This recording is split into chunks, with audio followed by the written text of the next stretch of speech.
안녕하세요. 저는 서울대학 물리천문학부에 재직 중인 강병남이라고 합니다. 제가 말씀드릴 내용은 우리나라 방역 시스템에서 코로나 원라인이 어떻게 확산되고 되어가고 있는지에 대해서 제가 네트워크에서 시뮬레이션을 함으로써 앞으로 코로나 바이러스가 우리나라에서 어떻게 확산될 것인가에 대해서 살펴보고자 합니다.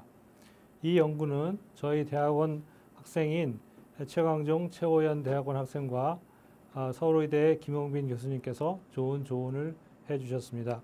우선 제가 말할 순서를 말씀드리겠습니다. 우선 코비드-19 퍼짐 현상의 세계적 추이에 대해서 말씀을 드리겠고요. 두 번째, K 쿼런틴 메저, 즉 K 방역 조치에 대한 핵심 내용에 대해서 말씀을 드리겠고, 감염 전파 형사에 대한 네트워크 방법 소개를 말씀을 드리겠습니다.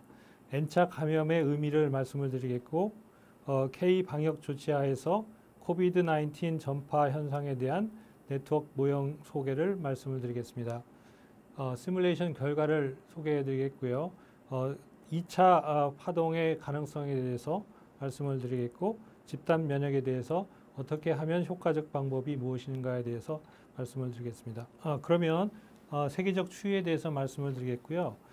지금 보시다시피 우리가 누적 확진자 수를 일자에 대해서 그려보면 세계적으로도 계속 증가하고 있고요. 미국은 물론 한국에서도 지금 급작스럽게 확진자 수가 늘어나고 있습니다. 지금 이것은 우리나라에 대해서 누진 확진자 수에 대해서 시간에 대해서 즉 일자에 대해서 그림을 그린 것인데요. 보시다시피 이 누진 확진자 수가 세 가지 큰 이벤트에 의해서 급작스럽게 변화가 있습니다. 즉 처음에 신천지 사태와 두 번째 이태원 사태, 그 다음에 최근 들어서 8.15 사태를 통해서 누진 확진자 수가 급격히 변화함을 알 수 있겠습니다. 우리나라의 패턴은 누진 확진자 수의 변화의 특징은 대규모 종교 행사 및 정치적 모임을 통해서 많은 군중들이 접촉이 이루어지면서 감염이 활발하게 이루어짐으로써 폭발적 감염 현상이 일어나고 있음을 알 수 있습니다. 특별히 우리가 방역 조치를 통해서 많은 시민들이 이 방역에 대한 어떤 긴장을 하고 있다가 다시 느슨할 때가 되면은 큰 대규모 행사가 일어남으로써 우리가 누진 확진자 수가 급격히 변화함을 알 수 있겠습니다. 우리나라의 방역 정책의 특징을 살펴보면은 테스팅하고 트레이싱하고 트리트먼트 세 가지 단계로 이루어져 있는데요. 우리나라의 가장 큰 특징은 우리가 여러 가지 다양한 빅데이터라든가 이런 것을 이용해서 역학 조사를 함으로써 신속히 역학 전문을 함으로써 우리가 감염자의 주변의 환경에 있는 사람들을 격리시킴으로써 효율적으로 지역적으로 우리가 방역을 할 수 있다. 이를 통해서 우리가 외국에서 하듯이 글로벌 록다운을 하지 않음으로써 경제적 활동을 어느 정도 허용을 할 수가 있게 되었습니다. 우선 이제 네트워크 위에서 바이러스 퍼짐 현상을 우리가 설명해 드리면 우선 네트워크는 노드와 링크로 구성되어 있고요. 노드는 사람을 의미하고 사람과 사람이 접촉을 하면 링크 선이 연결되어 있다고 생각을 하고 있습니다. 어떤 사람이 감염이 되었을 때 그 사람을 감염된 사람, 즉 감염을 시킬 수 있는 사람으로 간주를 하고 그 감염을 시킬 수 있는 사람이 감염되지 않은 사람하고 접촉을 하면은 어떠한 확률, 베타라는 확률로 감염을 시킬 수 있다고 우리가 가정을 합니다. 시간이 흐름에 따라 그 주변에 있는 사람은 감염될 수도 있고 감염되지 않을 수도 있겠습니다. 이러한 룰을 계속 반복적으로 적용을 시키게 되면 감염된 사람의 수는 누적 확진자 수가 되겠는데요. 이것은 S자 모형으로 급작스럽게 증가하다가 다시 어떤 값으로 수렴하는 이러한 S자 모양의 형을 갖고 있음을 알 수 있습니다. 이러한 모형을 SIR 모델이라고 하는데요. 저희 모형은 SIR 모델을 약간 더 응용을 한 것입니다. 그런데 이러한 네트워크 어프로치는 기존의 다른 수학적인 모델링을 하는 분들이 연구하고 있는 레이트 이퀘이션 어프로치하고 굉장히 다르게 됩니다. 어떤 면에서 다르게 되냐면 직접 네트워크에 사람과 사람과의 연결을 고려를 함으로써 만약에 그 사람이 감염자가 감염을 하는 경우에는 그 사람 주변에 있는 링크를 차단을 함으로써 국지적 격리, 로컬 아이솔레이션을 구현할 수 있다는 것입니다. 그래서 이러한 네트워크에서 감염 현상을 재현을 하는데요. 우리가 이제 이 과정에서 우리가 제일 관심 있게 보는 양은 감염된 사람의 평균 감염자 수, 그러니까 mean reproduction number라고 불리우는 그러한 그 값이 되겠습니다. 앞의 예에서 처음에 한 사람이 두 사람에게 감염을 시키고 두 사람이 세 사람에게 감염시키고 이러한 같은 패턴이 지속을 하게 되면 우리가 mean reproduction number, 평균 감염자 수를 계산할 수가 있는데요. 다시 말하면 2와 2분의 3, 3분의 2, 2분의 3 이런 식으로 이러한 값을 평균을 내게 됩니다.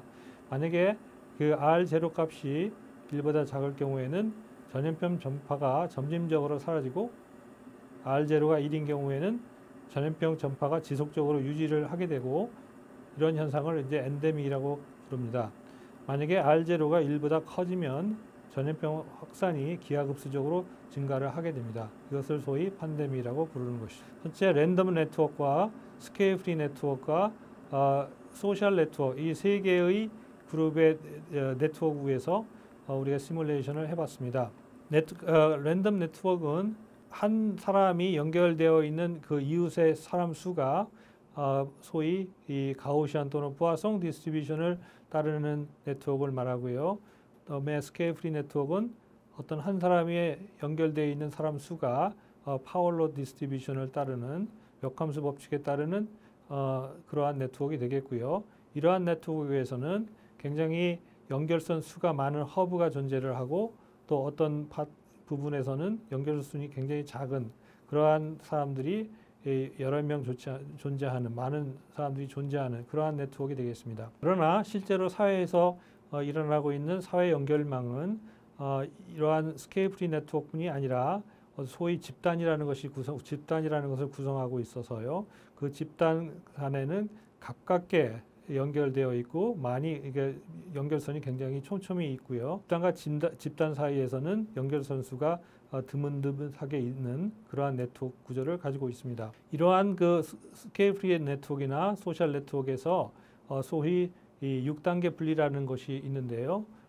그것은 뭐냐면 어떠한 임의의 두 사람 사이에 연결하는 거리가 로그 n에 비례해서 그 평균 거리가 로그 n에 비례해서 만약에 1000만 명의 사람들이 있는 네트워크를 만들게 되면 거의 6단계만 지나가면 그 사람을 만날 수 있다는 뜻이 되겠습니다. 따라서 굉장히 세상이 좁다는 말같이 두 사람 사이의 거리가 짧기 때문에 만약에 이 감염 전파 현상에서 n차 감염이라고 하는 것이 있죠. 만약에 n이 6이라는 숫자를 넘어가게 되면 어느 누구든지 감염이 될 수 있다라는 것을 의미합니다. 우리나라의 그 격리 조치를 통해서 방역 활동을 하고 있는데요.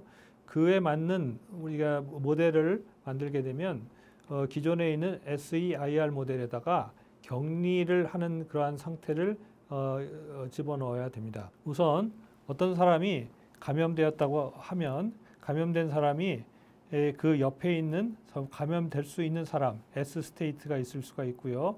만약에 S 스테이트 있는 사람이 감염자로부터 접촉을 함으로써 감염이 되어지면 잠복기라는 상태로 갖게 됩니다.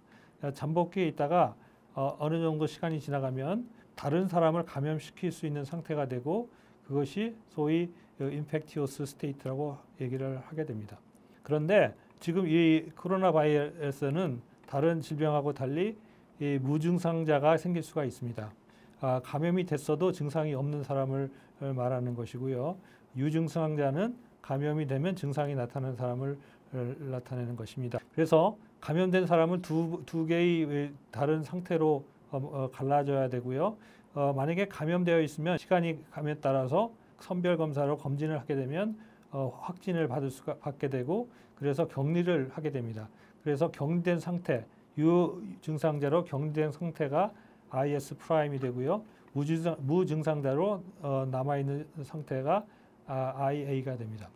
그런데 만약에 유증상자가 격리가 돼서 선별 검사를 다시 받게 되면 그 이웃에 있는 사람을 다 격리를 시켜서 그 사람들도 선별 검사를 받게 되는데 만약에 그 중에서 유증상자가 있었다면 자기가 감염이 됐다는 것이 판별되기 때문에 그 사람이 이제 새로운 상태, 다시 말하면 IA 프라임으로 될 수가 있겠습니다. 이러한 여러 가지 상태를 격리를 도입을 하고 그 사람들이 이제 어느 정도 시간이 되면 어떻게 변하고 어떤 상태로 변하는 것을 우리가 여러 가지 보도라든가 조사를 통해서 밝혀진 것이 있기 때문에 그거에 맞는 비율을 감염 비율 그다음에 동력학적인 비율을 격리를 잡아서 K1, K2, K3 이러한 식으로 그러한 개수를 우리가 조정을 할 수 있겠습니다.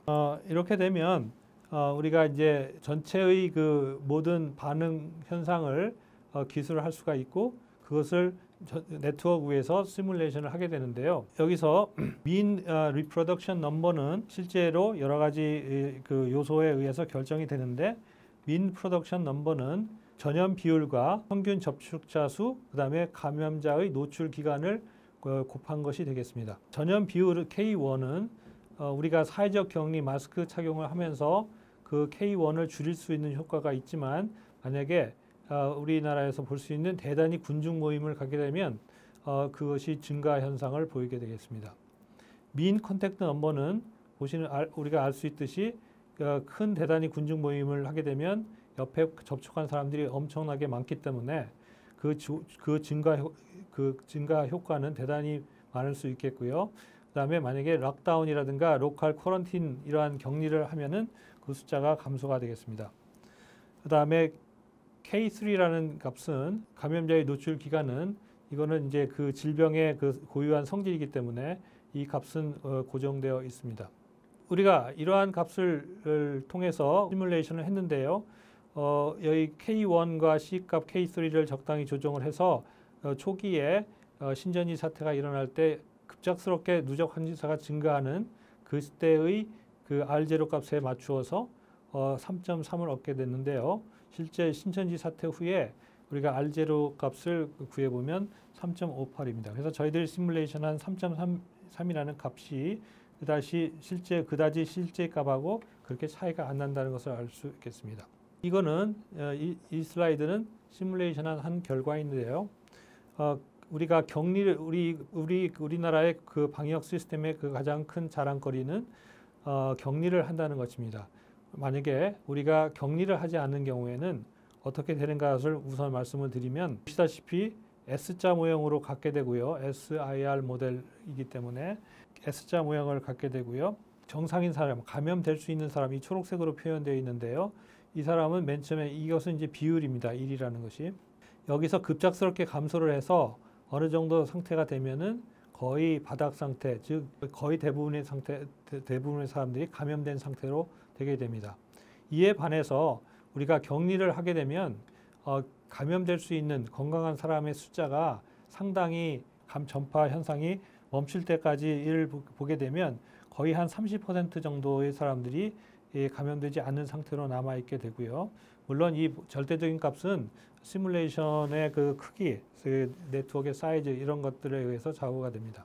그래서 30% 정도 남아있게 될 수 있는데 격리를 하지 않으면 거의 모든 사람들이 감염을 한번 거칠 때까지 감염이 계속 지속이 됩니다. 그런데 우리가 격리를 통함으로써 오랜 시간 동안에 우리가 감염 현상이 벌어집니다. 예를 들어서 저희 시뮬레이션 하는 경우에는 400일 정도로 지속이 될 수 있는데 격리를 하지 않은 경우에는 거의 150일 안에 모든 사람이 감염되는 그러한 상태로 빠지게 됩니다.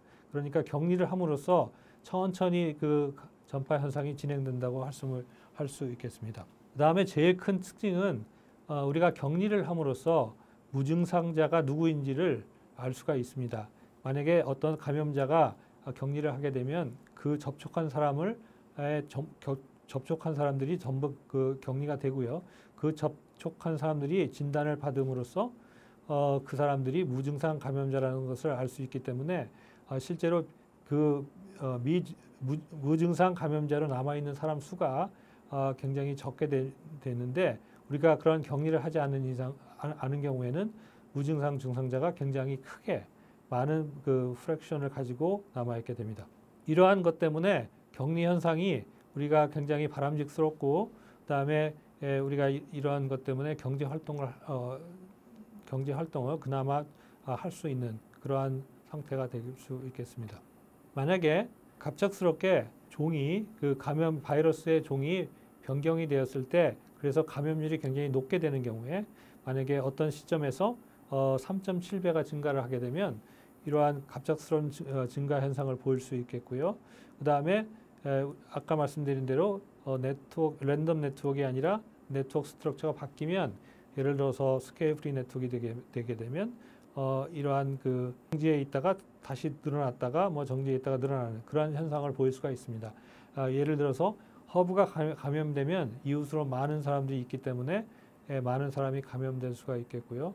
그렇지 않으면 천천히 증가하는 그렇기 때문에 그 신규 확진자 수가 그냥 한 번 피크가 있는 것이 아니라 두 번 피크가 있을 수 있겠습니다. 소셜 네트워크에서 특히 소셜 네트워크는 말씀드렸지만 이 집단이 있다고 했고 집단 간의 그 연결이 굉장히 듬성듬성 있다고 그랬었는데 만약에 소셜 네트워크에서 하게 되면 누적 확진자 수가 적게 될 수가 있고요. 이거는 이제 저희 시뮬레이션은 민 디그리가 그러니까 접촉자 수가 원래 랜덤 그래프에서 한 것보다 작기 때문에 아무래도 상대적으로 낮게 나올 수 있습니다. 그렇지만 이제 특징은 여기서 보시다시피 이 집단 감염이 일어나서 갑작스럽게 빨리 성장을 하고 천천히 갑작스럽게 일어나는 그러한 계단 모양의 그 누진 확진자 수가 패턴이 형성될 수가 있겠습니다. 최근 들어서 8.15 사태 후에 우리나라의 그 누진 확진자 수가 폭발적으로 증가를 했습니다. 지금도 증가를 하고 있는데요. 여기서 우리가 지금 이 시점에서 208일 되는 8월 15일 날에 모임을 가졌었는데 대규모 시위를 해서 그 많은 사람들이 한 곳에 모여있게 되면 이 감염이 활발히 일어나기 때문에 그 누진 확진자 수가 급격히 늘어나서 이렇게 되는데 저희들 시뮬레이션 한 결과에 의하면은 지금 현상에서 볼 수 있듯이 조만간 안정된 상태로 갈 것으로 예측을 하고 있습니다. 이 안정된 상태로 가는 기간이 약 한 달 정도 좀 더 걸리게 되겠는데요.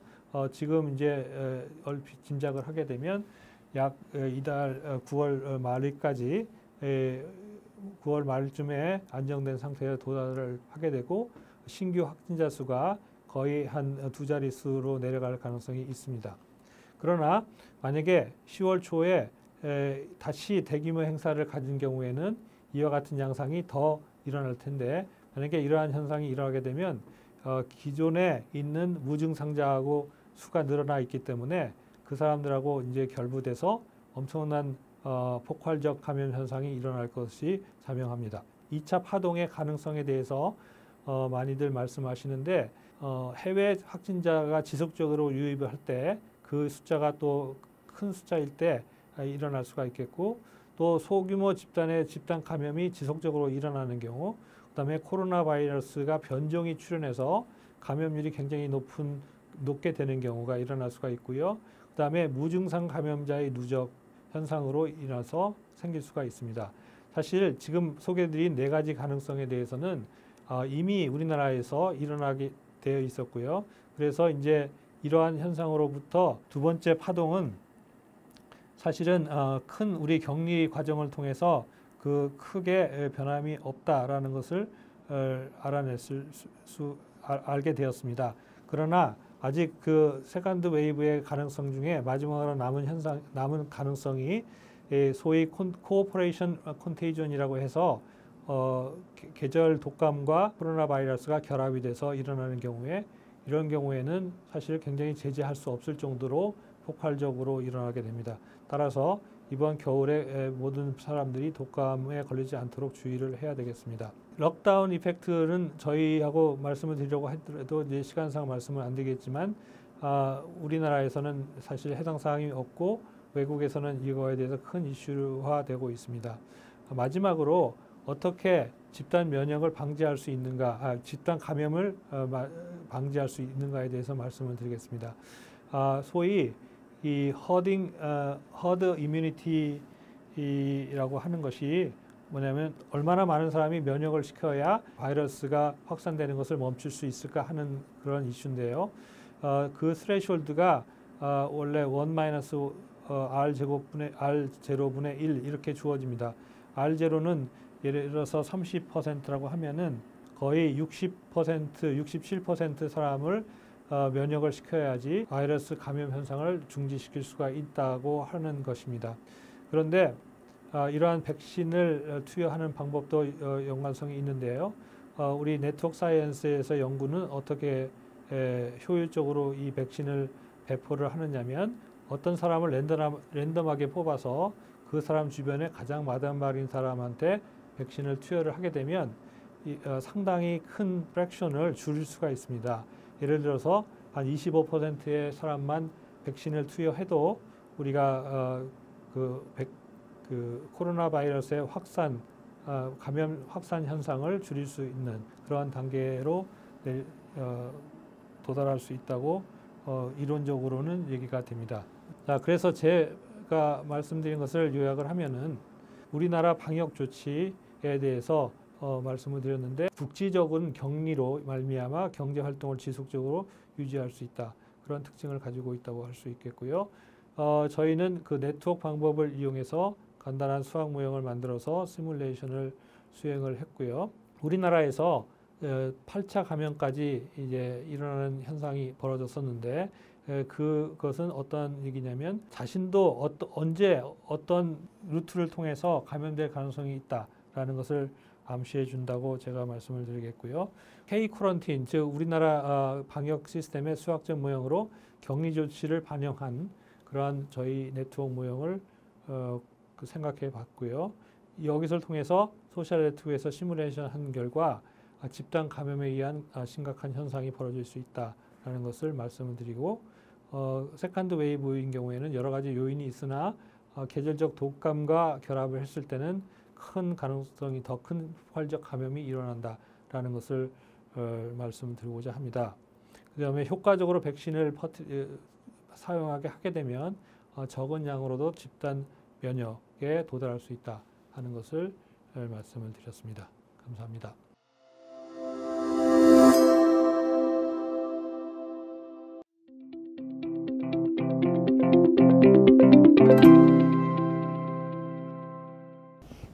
네, 안녕하세요. 카오스재단 김수현이라고 합니다. 네, 저희가 오늘은 확진자 수가 3자리를 기록해서 안전을 위해서 저희 모두 마스크를 쓰고 진행을 해보겠습니다. 양해 부탁드립니다.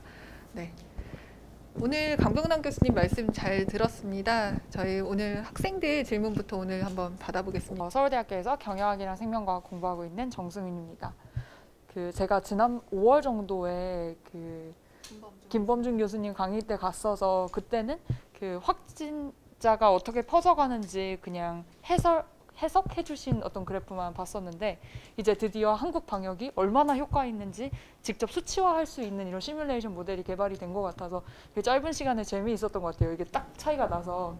근데 그런 의미에서 이번 최근에 되게 막 100명대로 다시 확진자가 늘고 있는데 이게 그 교수님 시뮬레이션 모델에서 보였던 이 두 번째 작은 어떤 웨이브로 볼 수 있을지 아니면 정말 이 네트워크가 되게 퍼져 있는 상황에서 지금 막 더 퍼지고 있는 게 더 심각한 어떤 어떤 익스플로전의 전조인지 어떻게 좀 보시는지 궁금해요.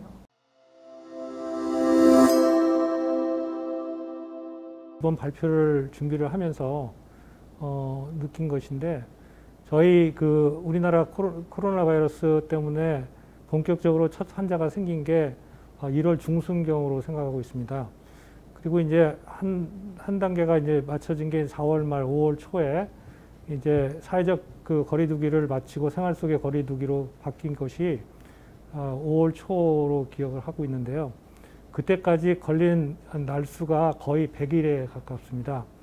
그 다음에 그 5월 초순부터 지금까지, 그러니까 어제나 오늘까지 또 100일이 지났어요. 그래서 어떻게 보면 두 번의 사이클이 지금 세 번째 사이클이 시작하는 거라고 생각이 드는데, 지금 그 두 번째 이태원 사태가 나고 그런 것들은 어떻게 보면 통상적인 그 감염의 그 과정 같은 것을 통해서 이해를 할 수 있겠지만, 아마도 지금은 새로운 정말 세컨드 웨이브라면 지금은 새로운 이유 때문에 폭발적인 감염이 시작할 거라는 생각이 듭니다. 최근에 이제 방송을 통해서도 나왔지만 무증상 감염자들이 접안에 깔려져 있고, 특히 이제 수도권에서 일어났기 때문에 많은 사람들이 밀집해 있기 때문에 더 감염률이 많아져서 지금 여태까지 두 번째 있었던 이태원 사태 때 일어난 일과는 달리 좀 더 심각한 사태가 일어나지 않을까. 그래서 좀 더 철저한 준비를 해야 되지 않을까라는 생각이 듭니다. 굉장히 걱정스러운 말씀을 태연하게 해주셨습니다. 네.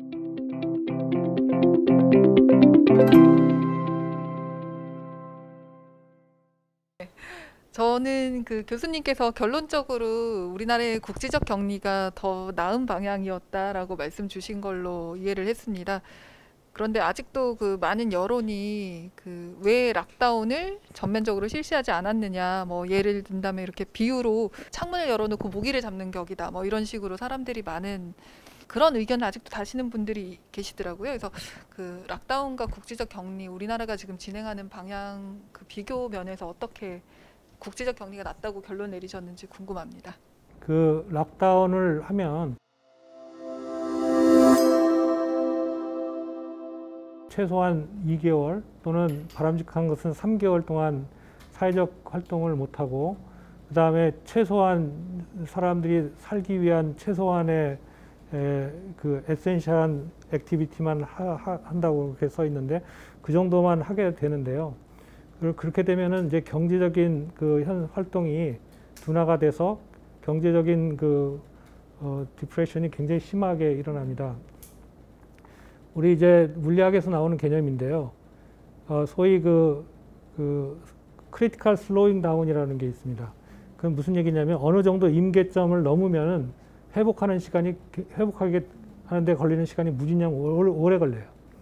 그런데 우리가 이제 국지적으로 격리를 하면은 그 크리티컬 포인트까지 경제적으로 마비되는 그런 시간으로 들어가지를 안 하고, 그 때문에 경제가 회복이 빨리 됩니다.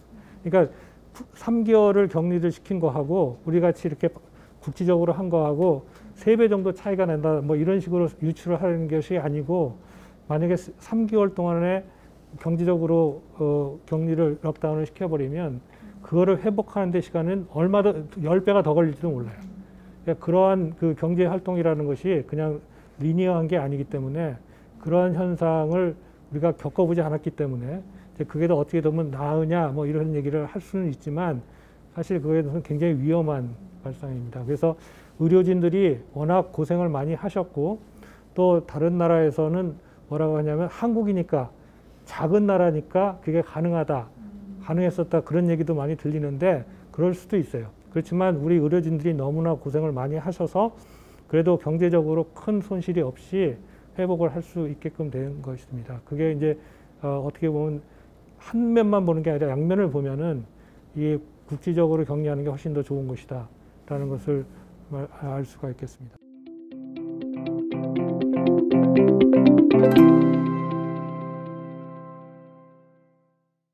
지금 이 8차 감염에 이제 조금 연장선으로 궁금한 게, 지금 어떻게 보면 확진자 있으면 확진자의 뭐 가장 밀접 접촉자만 격리를 하라고 이렇게 연락을 돌린다고 알고 있는데, 교수님의 이론이나 뭔가 6단계 거쳐서 우리 모든 사회가 연결될 수 있으면 몇 번째까지 더 격리를 시켜야 되는지 그런 거에 대한 혹시 생각도 갖고 있는지 궁금해요.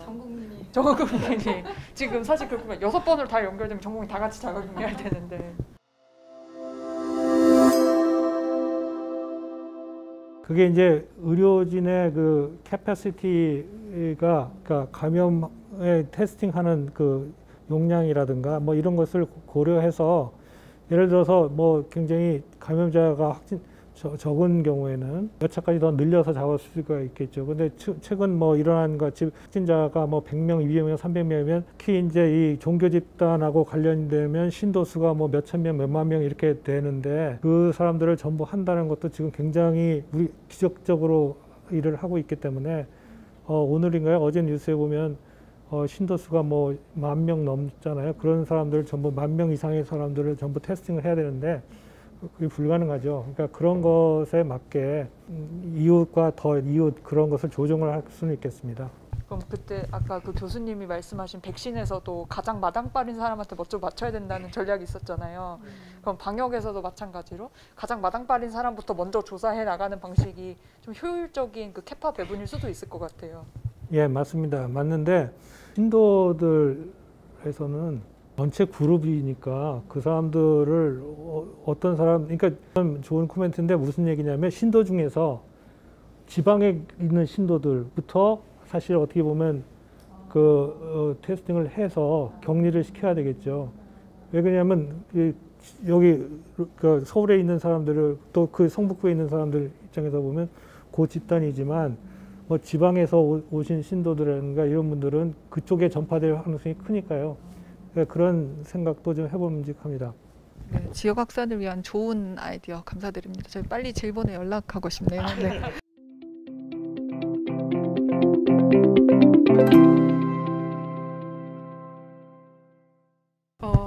방금 이제 그 마당발 얘기가 저도 되게 강연 들으면서 되게 인상 깊었거든요. 왜냐면 저도 방송을 보거나 하면 백신이 나오면 누가 먼저 맞아야 되냐 이런 얘기 되게 요즘 많이 나오는 것 같은데 보통 뭐 의료진 먼저 맞아야 되고 그 다음에 당연히 이제 뭐 가장 취약계층을 먼저 맞아야 된다 이런 얘기를 했던 것 같은데 마당발이 먼저 맞아야 된다는 또 처음 들어본 것 같아요. 근데 그런 것처럼 이렇게 모델링을 통해서 뭔가 다른 사람들이 생각하지 못한 포인트나 이런 것들이 또 있을 수도 있을 것 같은데 이런 모델링을 실제적으로 뭐 정책에 반영할 수 있는 방향으로 이제 가고 있는지, 그러니까 지금 이렇게 물리적으로 추적적으로 예측한 것이 실질적으로 얼마나 반영이 되고 있는지 이런 것들이 좀 궁금합니다.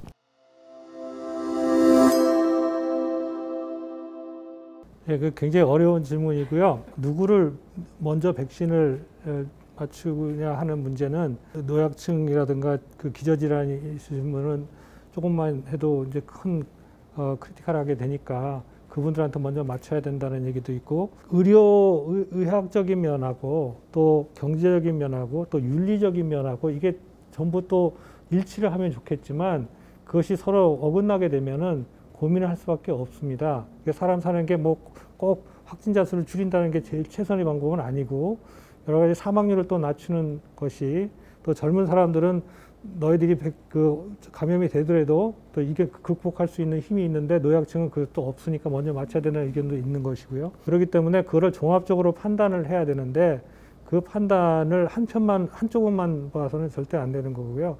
그건 사회적인 여론이라든가 사회적인 의견을 들면서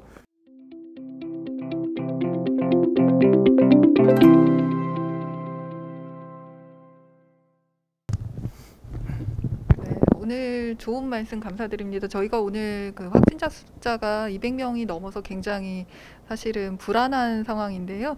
저희 교수님 말씀으로 조금 아이디어도 얻고 좀 앞으로 어떻게 대처해 나가야 될지 불안한 가운데서도 한 줄기 빛이 보이는 것 같았습니다.